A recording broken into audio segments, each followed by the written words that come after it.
Sir, सर्वप्रथम हमारे लोकसभा की स्पीकर, हमारे अभिभावक, आपको सबकी तरफ से आभार प्रकट करता हूं कि आप ये नए सदन में आज नया शुरुआत करने का पहल किए हैं और इसके साथ साथ हमारी देश के हर नागरिकों को गणेश चतुर्थी की बधाई भी देना चाहते हैं और सत्ता पक्ष और विपक्ष हम सब मिलकर देश को आगे ले जाएंगे, देश की ताकत को और मजबूत करेंगे और बढ़ाएंगे, क्योंकि हम ये मान के चलते हैं मंजिल की पार कर, नया मंजिल की तलाश कर। तुझे अगर दरिया मिल जाए तो समुंदर की तलाश कर। ये हिंदुस्तान एक दिन में नहीं बने, हजारों लाखों शहादतों की चलते, खून पसीना बहाने की चलते हमारे देश आज़ाद हुई थी और इसलिए सारे सदन की तरफ से उन सारे हमारे देश की आज़ादी लाने में जो अपना खून पसीना बहाया, मेहनत की, दिन रात एक करते हुए देश को ब्रिटिश हुकूमत से निकल के आज़ादी की रास्ते ले गए थे, उन सबको भी नमन करता हूं। ये नए सदन से ये आप लोगों का ही विरासत, जो विरासत के चलते पुराना संसद भी हमें देखने को मिला और वही विरासत को आगे ले चलते नया संसद में हम सब मिलकर काम करेंगे, प्रयास करेंगे। यही मंशा के साथ ये नया सदन में पैर रखे हैं।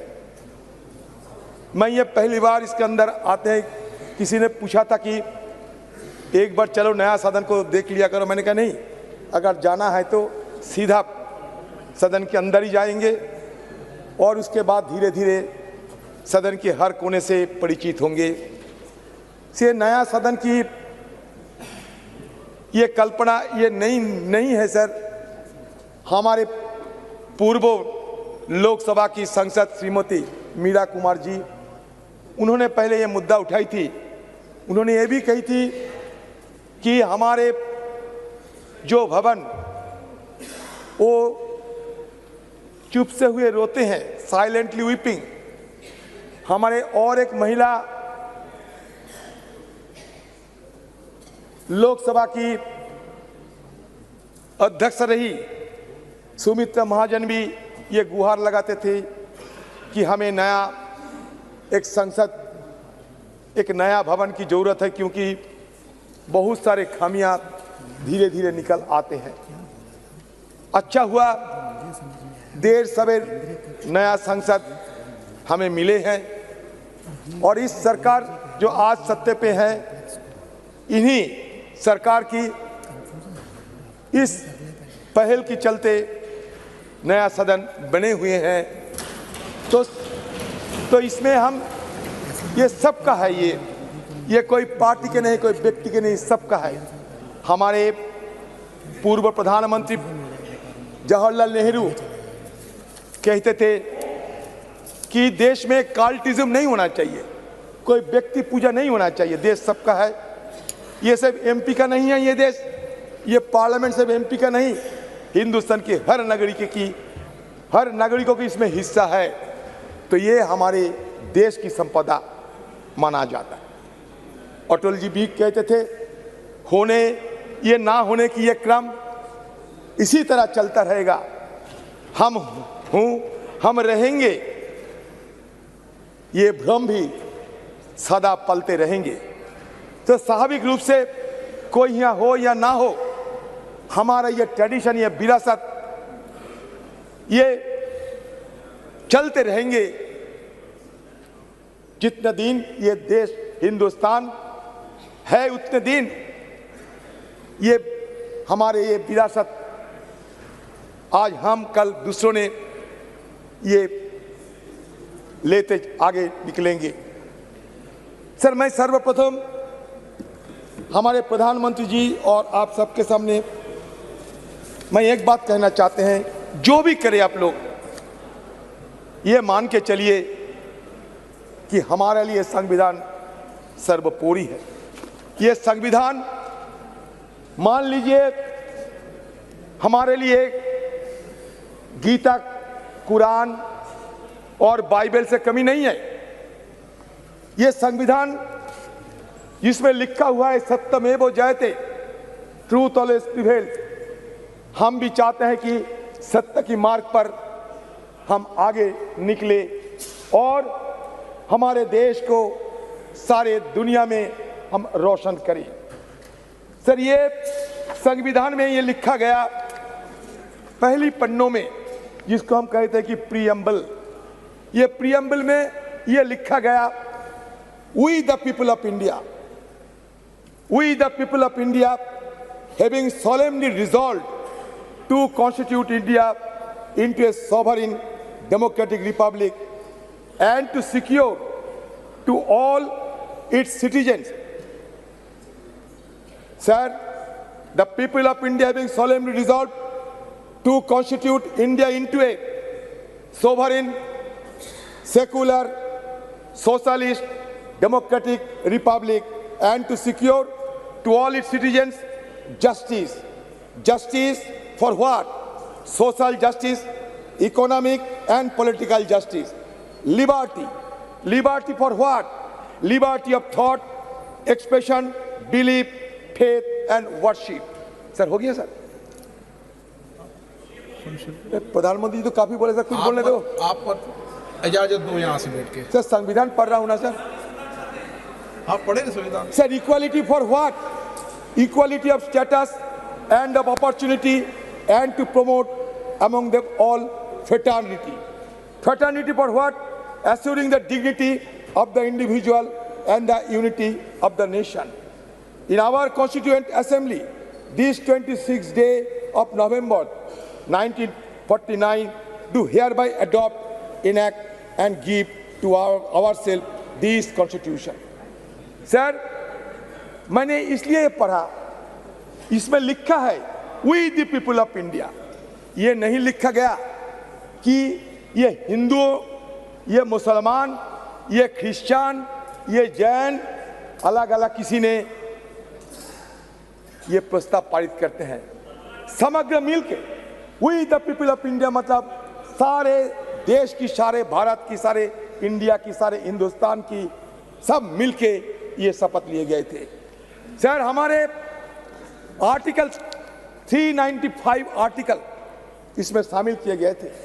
उसमें जब पहला आर्टिकल, उसमें यही लिखा जाता है कि India that is Bharat shall be A union of states, मतलब भारत और इंडिया के बीच कोई अंतर नहीं है। जो भारत होते हैं वो इंडिया है, जो इंडिया होते हैं वो भारत है। हम जबरदस्ती किसी बहाने इसके अंदर दरार पैदा करने की कोई कोशिश ना करे तो बेहतर होगी, क्योंकि कुछ जगह में ये आशंका फैला जाते हैं कि हमारे देश में हिंदुत्व की तो बात हम सुनते ही है, लेकिन इसके साथ साथ हिंदुत्व बात भी आ जाएंगे क्या, ये आम लोगों में ये चर्चा है। मैं सबको संज्ञान में ये लाना चाहते हैं, क्योंकि ये मुद्दा हमारे देश के लिए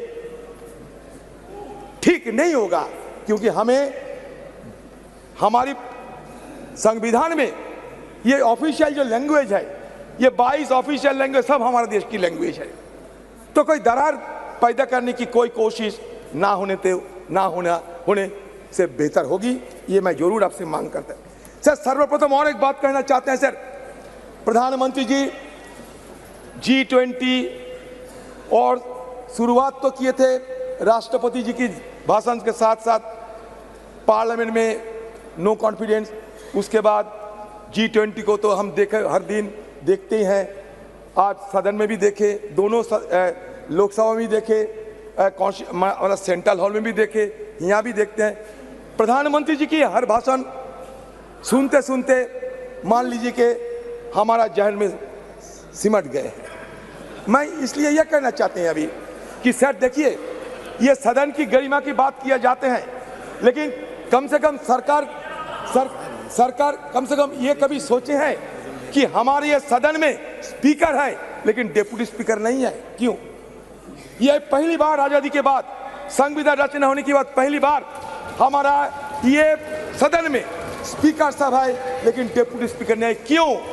ये हम सबको सर अगर बोलने देंगे तो मैं बोलूंगा सर। अब समय सर ये तो सर यही तो हमारा मांग उधर भी थे इधर भी है, इसीलिए कभी कभी हम थोड़ा जोर आवाज करते हैं, हमारा आवाज रुकने के लिए पूरा अपने बढ़ा दिए सारे बहुत ऊंचा कर दिया, हमें कोई अगर बात वहां तक पहुंच ना पाए। सर मैं ये कहना चाहते जो आरक्षण की बात हमारे प्रधानमंत्री जी अभी अभी कहे हैं, मैं ये कहना चाहते कि महिला आरक्षण 1989 में जब राजीव जी प्रधानमंत्री थे तब स्थानीय निकायों के चुनाव में उन्होंने 1/3 आरक्षण महिलाओं के लिए सुनिश्चित किया था।